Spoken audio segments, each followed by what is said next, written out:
Salam hörmətli tamaşaçılar, Qida Təhlükəsizliyi Agentliyi və Real Televiziyasının birgə layihəsi olan Realda qida verişinə baxırsınız. Aparıcı mənəm İlkin Kərimov. Gəlin əvvəlcə anonslarla tanış olaq. Zoonoz xəstəliklərin hansı təhlükələri var? Qarayara xəstəliyi ilə mübarizədə hansı profilaktik tədbirlər görülməlidir? Sözdən əmələ keç, sağlam qidalanmanı seç layihəsi davam edir. Bitki sağlamlığı haqqında yeni qanun layihəsinin ictimai müzakirəsinə başlandı. Ana südünün hansı faydaları var? Elektron siqaretlər hansı təhlükəli xəstəliklər yaradır? Realda qida verişində bugünkü mövzunun müzakirəsindən əvvəl gəlin ötən həftə qida sahəsində baş verən əsas xəbərlərlə tanış olaq. Qida Təhlükəsizliyi Agentliyinin sədri Qoşqar Təhməzlinin növbəti vətəndaş qəbulu Agentliyin inzibati binasında aprelin 17-si saat 14:00-da keçiriləcək. Qida zəncirinin bütün mərhələlərində fəaliyyət göstərən sahibkarlar onları narahat edən məsələlərlə bağlı Agentlik sədri ilə görüşə bilərlər. Görüşdə iştirak etmək istəyən şəxslər ad, soyad, fəaliyyət sahəsi, müraciətin məzmunu və telefon nömrələrini göstərərək info@şarəsiafsa.gov.az elektron poçtu vasitəsilə müraciət etməklə və ya göstərilən nömrəyə zəng etməklə qəbula yazıla bilərlər. Qida Təhlükəsizliyi Agentliyi ilə Moldovanın Milli Qida Təhlükəsizliyi Agentliyi arasında anlaşma memorandumu imzalanıb. Sənəd Bakıda keçirilən Azərbaycan Respublikası ilə Moldova Respublikası arasında iqtisadi əməkdaşlıq üzrə birgə hökumətlərarası komissiyanın 6-cı iclası çərçivəsində imzalanıb. Agentlik sədri Qoşqar Təhməzli və Moldova Respublikası Baş nazirinin müavini, Regional İnkişaf və İnfrastruktur naziri Vladimir Bolyanın imzaladığı memorandumda baytarlıq sahəsində qarşılıqlı əməkdaşlığın genişləndirilməsi nəzərdə tutulur. Bitki sağlamlığı haqqında qanun layihəsinin ilk ictimai müzakirəsi keçirilib. Müzakirə Qida Təhlükəsizliyi Agentliyi yanında İctimai Şura üzvlərinin və bitkiçilik sahəsində ixtisaslaşmış müxtəlif assosiasiyaların təmsilçilərinin iştirakı ilə baş tutub. Görüş zamanı ölkə ərazisində bitki sağlamlığının təmin edilməsi ilə bağlı həyata keçirilən fitosanitar nəzarət və fitosanitar xidmət fəaliyyətlərinin təşkilinin hüquqi əsaslarının müəyyən edilməsi, fitosanitar nəzarət və xidmət sahəsində fəaliyyət göstərən subyektlər arasındakı münasibətlərin tənzimlənməsi və bu sahədə qanunvericiliyin beynəlxalq tələblərə uyğunlaşdırılması məqsədi ilə hazırlanmış yeni bitki sağlamlığı haqqında Azərbaycan Respublikasının qanunu layihəsinin təqdimatı olub. Agentlik rəsmiləri təqdimatla çıxış edərək iştirakçılara bitki sağlamlığı sahəsində dövlət tənzimlənməsi, bitki mühafizəsinin və karantininin təşkili, bitkiçilik subyektlərinin hüquq və vəzifələri, bitki mühafizə vasitələrinin və aqrokimyəvi maddələrin istehsalına, dövriyyəsinə,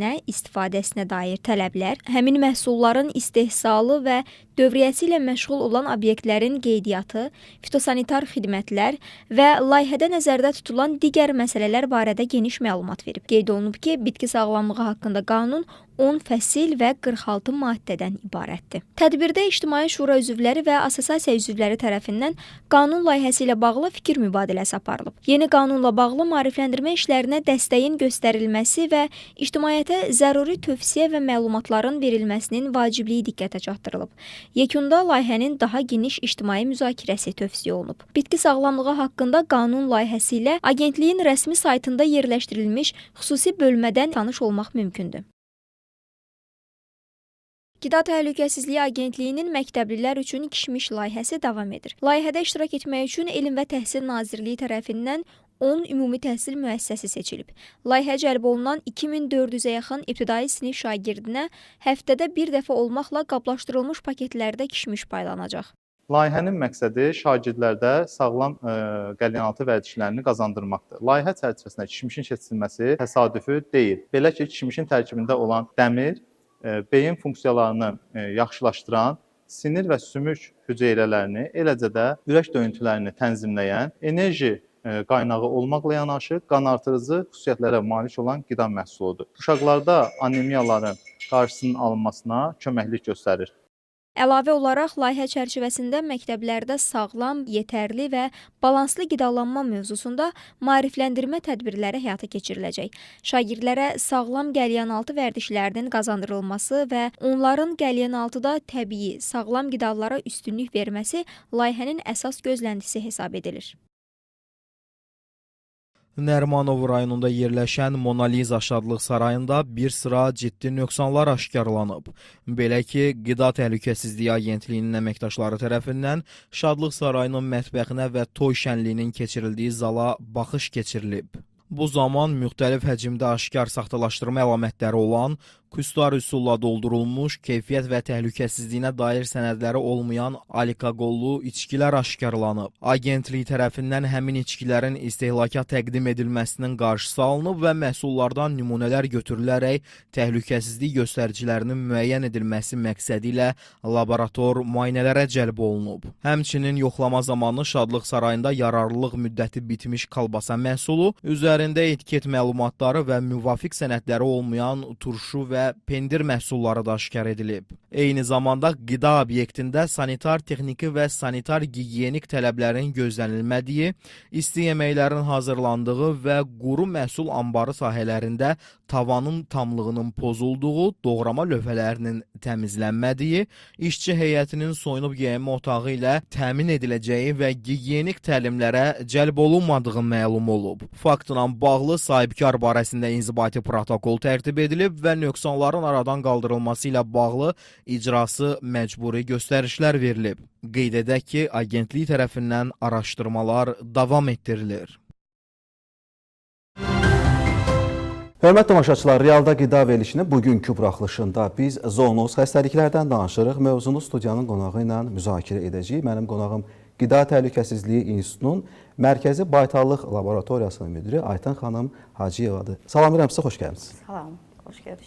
Aytən xanım, zoonoz xəstəliklərdən danışırıq. Əvvəlcə istəyərdik ki, bu xəstəlik barədə bir qədər ətraflı məlumat verəsiniz. Zoonoz xəstəliklər nədir, hansı təhlükələr yaradır və beynəlxalq təşkilatların zoonoz xəstəliklərlə bağlı hansı çağırışları, tövsiyələri var? Buyurun, zəhmət olmasa məlumatları siz çatdırın. Çox sağ olun İlkin bəy. Çox maraqlı bir mövzuya toxunuruq. Zoonoz xəstəliklər dedikdə bu heyvanlardan insanlara keçə bilən xəstəliklərdir və ümumiyyətlə beynəlxalq təşkilatlar, eyni zamanda Azərbaycan hökuməti zoonoz xəstəliklərin monitorinqi, onların nəzarəti və qarşısının alınması sahəsində əhəmiyyətli statistika və məlumatlar təqdim edir. Həmçinin bu istiqamətdə tədbirlərini həyata keçirir. Hal-hazırda dünyada insan və heyvan aləmini əhatə edən zoonozların sayı 2000-ə yaxındır. Və bu zoonozlardan 50-sinə qədər olanı insanlar üçün xüsusi təhlükə yaradır. Misal olaraq hansıları göstərmək olar? Misal olaraq mən quduzluq xəstəliyini ilk öncə qeyd etmək istəyərəm. Çünki quduzluq xəstəliyinin yoluxmuş insanların letallıq faizi 100%-dir. Yəni quduzluq xəstəliyinə yoluxmuş insanların müalicəsi olmur və Ümumdünya Səhiyyə Təşkilatının verdiyi məlumata əsasən hər il dünyada 70 minə yaxın insan bu xəstəlikdən dünyasını dəyişir. Kifayət qədər böyük rəqəmlərdir. Əlbəttə ki, çox böyükdür və bunu hətta mən təəssüflə qeyd edirəm. Azərbaycanda da quduzluq xəstəliyinə yoluxmalar var. Həm heyvanlar arasında, eyni zamanda insanlar arasında. İnsanlar dərhal zamanında buna həkimə müraciət edərlərsə, əlbəttə ki, bu xəstəliyin qarşısını alınması mümkündür. Baxmayaraq ki, biz müşahidə edirik, mediadan da məlumatları izləyirik ki, Qida Təhlükəsizliyi Agentliyi tərəfindən əlaqədar qurumlarla birgə quduzluq xəstəliyinə qarşı mübarizə tədbirləri həyata keçirilir. Hətta təcrübədə ilk dəfə olaraq artıq bir neçə ildir ki, helikopter vasitəsilə quduzluq əleyhinə peyvəndləmə işləri də aparılır. Digər zoonoz xəstəlikləri istərdim ki, misal çəkəsiniz və onlar barədə də qısa məlumatlar. Mən qara yara xəstəliyini nümunə kimi göstərə bilərəm. Qara yara xəstəliyi xüsusi təhlükəli zoonoz xəstəliyi hesab olunur. Çünki qara yara xəstəliyi 10 illərlə torpaqda yaşayır və aktivliyini itirmir. Xəstəliyə yoluxmuş heyvanlarla təmas zamanı, eyni zamanda sahələrdə torpaqla məşğul olan insanlar birbaşa yoluxma riskinə məruz qalırlar. Bundan başqa mən quşlar arasında quş qripi xəstəliyini qeyd etmək istəyərəm. Quş qripi xəstəliyi də tənəffüs yolu ilə ötürülən bir xəstəlikdir. Xəstə quşların əti ilə və yaxud da onun tükü lələkləri ilə təmasda olan zaman virusa yoluxma mümkündür. Və ümumi Səhiyyə Təşkilatının başqa hansı statistik məlumatları var? Zoonoz xəstəliklərin ümumilikdə yayılması ilə bağlı. Siz az öncə dediniz quduzluqla bağlı. Bəs ümumilikdə neçə faiz? Ümumilikdə 60%, bəli, 60% xəstəliklər heyvandan insana ötürülür. Qısa da olsa məlumat verdik agentliyin həyata keçirdiyi tədbirlərdən. Həm quduzluq olsun, həm quş qripi ilə bağlı olsun, eləcə də digər zoonoz xəstəliklərlə bağlı agentlik hansı nəzarət və tənzimləmə tədbirləri həyata keçirir? Azərbaycan Qida Təhlükəsizliyi Agentliyi mütəmadi olaraq zoonoz xəstəliklərinin, eyni zamanda digər xəstəlikləri də nəzərə alsaq, tədbirlərini həyata keçirir. Bunlardan biri, mən monitorinqləri qeyd etmək istəyərəm. Monitorinqlər bu həm heyvan sağlamlığı istiqamətində heyvanların sağlamlığının izlənməsinə kömək edir. Eyni zamanda qida təhlükəsizliyi baxımından heyvanlardan insana ötürülə bilən mikroorqanizmlərin qida vasitəsilə ötürülməsinin qarşısının alınmasında bir sıra tədbirlər həyata keçirir. Profilaktik tədbirlər heyvanların peyvəndlənməsinin nəzarətinin aparılması, eyni zamanda heyvanların karantinə, yəni təcrid olunması, xəstəliklərin yaranmasının və yayılmasının qarşısını almaq məqsədi ilə. Bundan başqa mən maarifləndirmə işlərini qeyd etmək istəyirəm. Əlbəttə, bu da çox önəmli məsələdir. Bəli, əlbəttə ki. Elə sizin kimi mütəxəssislərlə müxtəlif medialarda, çıxışlar da əlbəttə ki, bu işə öz töhfəsini vermiş olur. Biz bilirik ki, agentlik bəzi heyvan xəstəliklərindən azad status alıb. Bu barədə zəhmət olmasa məlumat verirsiniz. Biz bilirik ki, zoonoz xəstəliklərinin qarşısını almaq məqsədi ilə bir neçə xəstəliklərin azad status almanı beynəlxalq təşkilatlar tərəfindən təsdiq olunmuşdur. Ölkə ərazisində xırda buynuzlu heyvanların Ümumdünya Heyvan Sağlamlığı Təşkilatı tərəfindən Azərbaycanda azad statusunu təsdiq etdi. Bu, ötən ilin may ayında baş vermişdi. Eyni zamanda ilin sonunda, ötən ilin sonunda, noyabr ayında yüksək patogen quş qripi xəstəliyinin də azad statusunu Ümumdünya Heyvan Sağlamlığı Təşkilatı təsdiq etmişdi. Ölkəmizdə hal-hazırda iki xəstəlikdən son illərdə. Həm xırda buynuzluların taunu, eyni zamanda quş qripindən azad status əldə olunub, amma arxanlaşmırıq. Əlbəttə ki, bizim növbəti adımımız dabaq xəstəliyinin azad statusunun alınmasına doğru işlərimizi görürük. Bu işdə sizə, həmkarlarımıza uğurlar diləyirik. Biz qara yara xəstəliyindən danışdıq. İstəyirəm ayrıca olaraq bu xəstəlik üzərində dayanaq. Ümumiyyətlə, bu xəstəliyin hansı əlamətləri var, hansı yollarla yoluxur və tövsiyələr nə olardı? Qara yara xəstəliyi, qeyd etdiyimiz kimi, bu da zoonoz və xüsusi təhlükəli bir xəstəlikdir. Bu bakteriyadır və torpaqda illərlə yaşama aktivliyi vardır. Xəstəlik heyvanlara yoluxmuş sahələrdən, torpaqlardan yem vasitəsilə yoluxa bilirlər. Eyni zamanda su vasitəsilə yoluxa bilirlər. Bundan başqa yoluxmuş heyvanların qalıqları, ifrazatları ilə heyvanlar birbaşa yoluxa bilirlər. İnsanlar arasında isə bu yoluxmalar həm qida vasitəsilə, tənəffüs vasitəsilə, yəni inqalyasiya vasitəsilə, eyni zamanda kəsiklərdən, yəni yaralardan birbaşa təmas olduqda bu bakteriyanın orqanizmə düşməsi mümkündür.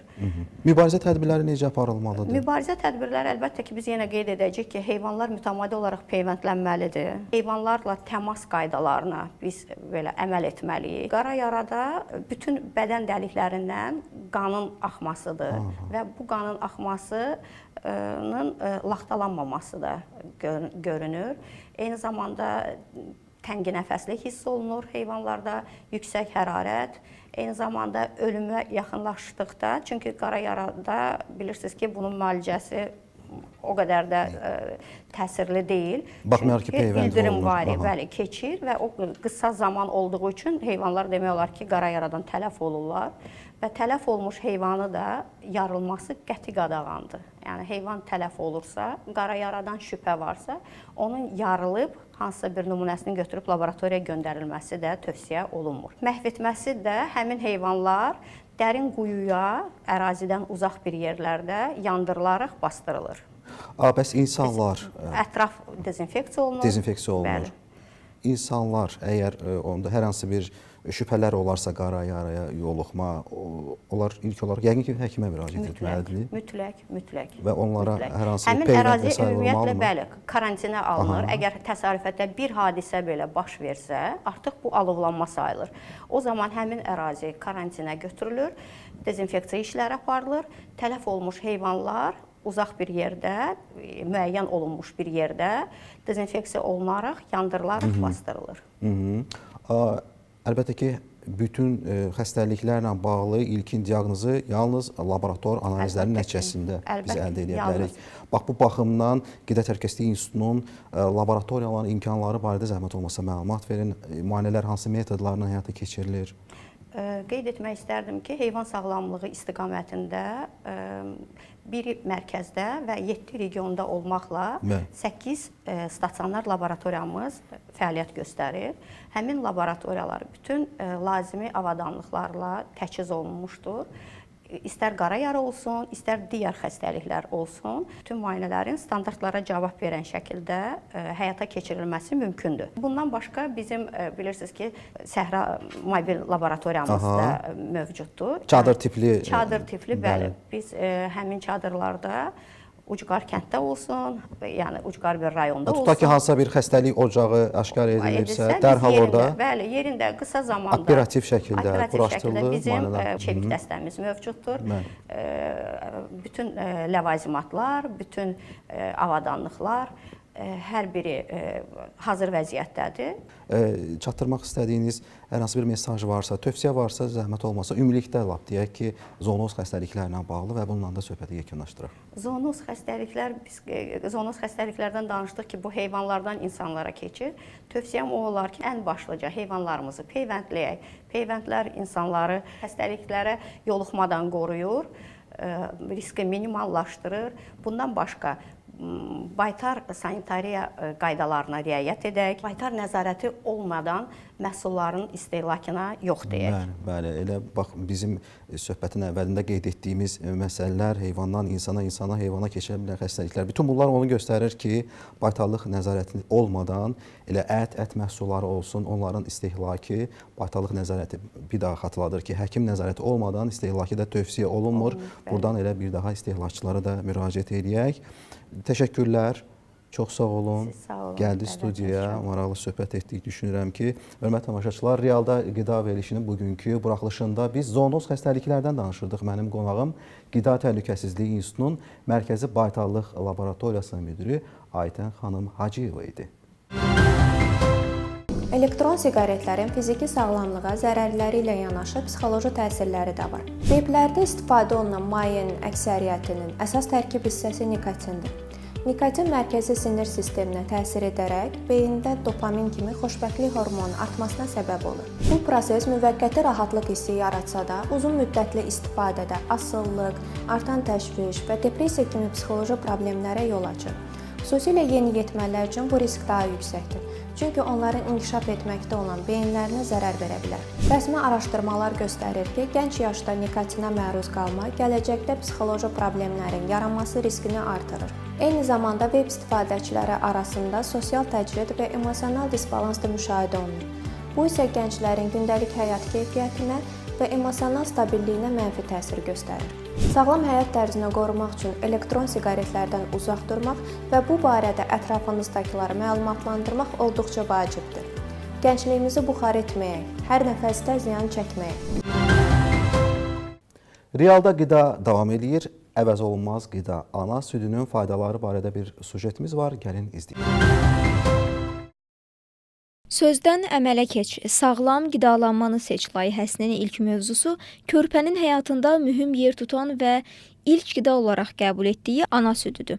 Ana südü körpənin sağlam böyüməsi və inkişafı üçün ən təbii və faydalı qidadır. Həyatının ilk 6 ayında körpənin bütün qida ehtiyaclarını qarşılayaraq onun sağlamlığını təmin etmək üçün ideal qida mənbəyidir. Ana südünün tərkibində virus və bakteriyalara qarşı mübarizə apara biləcək antitellər var. Bu xüsusilə ilk süd olan kolostruma aiddir. Belə ki, kolostrumun tərkibində çoxlu miqdarda immunoqlobulin A və eləcə də digər antitellər var ki, ananın orqanizmi virus və bakteriyaların hücumuna məruz qaldığı təqdirdə həmin antitellər sintez olunmağa başlayır və ana südünün tərkibinə daxil olur. İlk 6 ay ərzində yalnız ana südü ilə qidalanan körpələrdə ani körpə ölüm halları və ya çox ciddi soyuq dəymə halları, qulaq, boğaz infeksiyalarına yoluxma halları, eləcə də eksema, diabet, leykoz, atopik artrit kimi xəstəliklərin yaranması riski olduqca aşağı olur.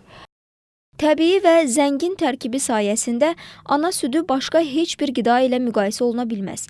Ümumdünya Səhiyyə Təşkilatı ana südünün körpənin ilk 6 ayında yeganə qida mənbəyi olmasını tövsiyə edir. Bu dövr ərzində ana südü ilə qidalanan körpələr daha sağlam olur, həmçinin müxtəlif xəstəliklərə qarşı daha yaxşı müdafiə olunur. Ana südünün körpəyə verdiyi faydalar təkcə bununla yekunlaşmır. Ana südü həmçinin körpələrdə sağlam və normal çəki artımını təmin edir və piyələnmənin qarşısını alır. Bu, bağırsaqda olan bəzi faydalı bakteriyaların fəaliyyəti ilə əlaqələndirilir. Hansı ki, bu bakteriyalar orqanizmdə yağların depolanması prosesini tənzimləyir. Həmçinin o da müəyyən olunmuşdur ki, ana südü ilə qidalanan körpələrin orqanizmində süni uşaq qidaları ilə qidalanan körpələrdəkinə nisbətən leptinin miqdarı çoxdur. Leptin isə həm iştahanı, həm də orqanizmdə yağların toplanması prosesini tənzimləyən ən əsas hormondur. Ana südü həmçinin zehlin inkişafı, yəni beynin inkişafına da müsbət təsir göstərir və ana südü ilə qidalanan körpələr gələcəkdə yüksək intellektə malik olurlar və bu uşaqlarda davranışla bağlı problemlər və ya qavrayışla bağlı problemlərə daha az hallarda rast gəlinir. Qeyd edək ki, sözdən əmələ keç, sağlam qidalanmanı seç adlı layihə cəmiyyətdə sağlam həyat tərzinin təşviqini və düzgün qidalanma vərdişlərinin inkişafını hədəfləyir.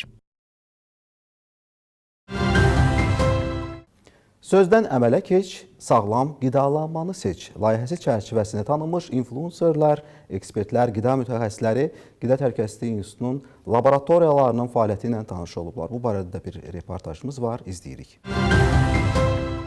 Sözdən əmələ keç, sağlam qidalanmanı seç adlı layihə çərçivəsində Azərbaycan Qida Təhlükəsizliyi İnstitutunda həkim, nutrisioloq, diyetoloq, qida mühəndisi və influencerlərin iştirakı ilə təşkil olunan infoturda institutun fəaliyyəti və laboratoriyaları haqqında məlumat verildi. Qeyd edim ki, Azərbaycan Qida Təhlükəsizliyi İnstitutunun Bakı və regionlarda 17 laboratoriyası fəaliyyət göstərir. Ölkədə qida təhlükəsizliyi, heyvan və bitki sağlamlığının qorunmasında mühüm rol oynayan bu laboratoriyalar müasir standartlara uyğun qurulub. Hazırda durduğumuz bu məkan nümunələrlə iş şöbəsi otağıdır. Məlumat üçün bildirim ki, laborator müayinələrə göndərilən nümunələr məhz burada qəbul edilir. Əsas məqamlardan biri nümunənin sənədlərlə birlikdə təqdim edilməsi və laborator analizlər üçün yararlı olub-olmamasıdır. Məxfiliyin qorunması məqsədi ilə nümunə qəbul edildikdən sonra qablaşmanın üzərinə barkod vurulur. Barkodda yalnız nümunənin identifikasiya kodu, laboratoriyanın və nümunənin adı, nümunənin götürülmə və istehsal tarixi məlumatları qeyd olunur. Sonra isə nümunələr analiz üçün müvafiq laboratoriyalara təhvil verilir. Burada iştirakçılar Mərkəzi Fitosanitar Laboratoriyası, Kompleks Tədqiqatlar Laboratoriyası, Milli Referans Laboratoriyası ilə yaxından tanış oldular. Onu da bildirim ki, Mərkəzi Fitosanitar Laboratoriyanın əsas fəaliyyət istiqaməti bitkiçilik məhsulları və karantin nəzarətində olan materiallarda zərərli orqanizmlərin aşkarlanması və diaqnostikasından ibarətdir. Laboratoriya bitki və bitkiçilik məhsullarının beynəlxalq bazarlara çıxışına dəstək verilməsində və ölkədə fitosanitar sabitliyin təmin edilməsində mühüm rol oynayır. Analitik Ekspertiza Mərkəzinin nəzdində fəaliyyət göstərən Kompleks Tədqiqatlar Laboratoriyasında baytarlıq preparatlarının, bitki qulluq və mühafizə vasitələrinin eyni zamanda qida məhsulları ilə təmasda olan maddə və materialların, qida məhsullarının bioloji aktiv qida məhsulları, həmçinin qida qatqılarının tərkib, keyfiyyət və təhlükəsizlik göstəriciləri üzrə müayinələr aparılır. İnfoturun məqsədi ekspertlərə laboratoriyaların, Azərbaycan Qida Təhlükəsizliyi İnstitutunun laboratoriyalarının fəaliyyət istiqamətləri barədə məlumat vermək, qida təhlükəsizliyi, heyvan sağlamlığı və bitki sağlamlığı istiqamətində olan laboratoriyaları tanış etmək və bu laboratoriyaların qida təhlükəsizliyinin təmin olunmasında daşıdığı rol barəsində məlumat verilmişdir. Milli Referans Laboratoriyasında qida və kənd təsərrüfatı məhsullarının keyfiyyət və təhlükəsizlik parametrlərinə uyğun mikrobioloji, kimyəvi, toksikoloji, radioloji, qumu və mənşə təyini üzrə müayinələr həyata keçirilir. Burada laboratoriyalarda ixtisaslı mütəxəssislər tərəfindən müasir standartlara uyğun analiz və müayinələr aparılır. Dünyanın qabaqcıl ölkələrinin adiyyəti strukturlarında təcrübə keçmiş kimyaçılar, mikrobioloqlar, genetiklər, baytar həkimlər və digər yüksək peşəkarlığa malik mütəxəssislər əhalinin bitki və heyvan sağlamlığının qorunmasında mühüm rol oynayır. Azərbaycan Qida Təhlükəsizliyi İnstitutunun səyyar laboratoriyaları ilə tanışlıq zamanı onu da qeyd edə bilərəm ki, burada mobillik və çeviklik ön plandadır. Səyyar laboratoriyalar dövlət əhəmiyyətli tədbirlər zamanı su və qida məhsullarının müayinələri üçün əlverişlidir. Bu laboratoriyalar beynəlxalq standartlara uyğun olaraq bir çox fiziki, kimyəvi, mikrobioloji və PCR sınaqların aparılması üçün zəruri cihaz və avadanlıqlarla təchiz olunub. Bugün bu laboratoriyadaki tur, burada gördüklərimiz mənə həqiqətən çox böyük həm qürur hissi, həm böyük fəxr hissi ilə ki, Azərbaycanda qidanın təhlükəsizliyini və ümumiyyətlə qida ilə əlaqəli olan digər komponentlərin təhlükəsizliyini qorumaq, yoxlamaq və təmin etmək üçün bütün o dediyimiz zənciri əhatə edən laboratoriya qurulub, çox yüksək texnologiyalarla PCR və ya xromatografların olduğu qidanın tərkibində bizim həkimlər olaraq danışdığımız ağır metallar, toksinlər, mikotoksinlər, fərqli bakterial yük, bütün bunları biz görə bilirik. Amma ən önəmli məqam mənə xoşuma gələn o oldu ki, kollektiv və mehribanlıq. Çünki mən ona inanıram ki, sağlam və gözəl qidanı ərsəyə gətirmək üçün ilk öncə sağlam və gözəl motivasiyalı bir kollektiv olmalıdır. Və əgər bizim qidalarımız bu filtrdən keçirsə, mən artıq əmin oldum. İkinci, ən sevdiyim məqam o oldu ki, insanlar bura, fərdi insanlar da rahatlıqla yaxınlaşıb, öz məhsullarını həm yoxlanışa keçirə bilər, həmçinin də buradakı laborator şəraitlə tanış ola bilərlər. Bunun üçün açıq qapı günlərində bura yaxınlaşa bilərlər.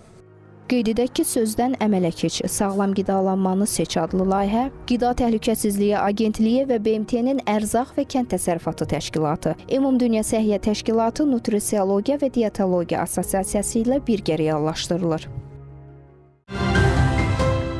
Realda qida verilişindən bugünlük bu qədər. Hər həftənin çərşənbə axşamı saat 16:20-dən etibarən proqramımızı izləyə bilərsiniz. Verilişin təkrarı isə axşam saat 22:30-da yayımda olur. Aparıcı mən idim İlkin Kərimov. Təhlükəsiz qida ilə sağlam gələcəyə.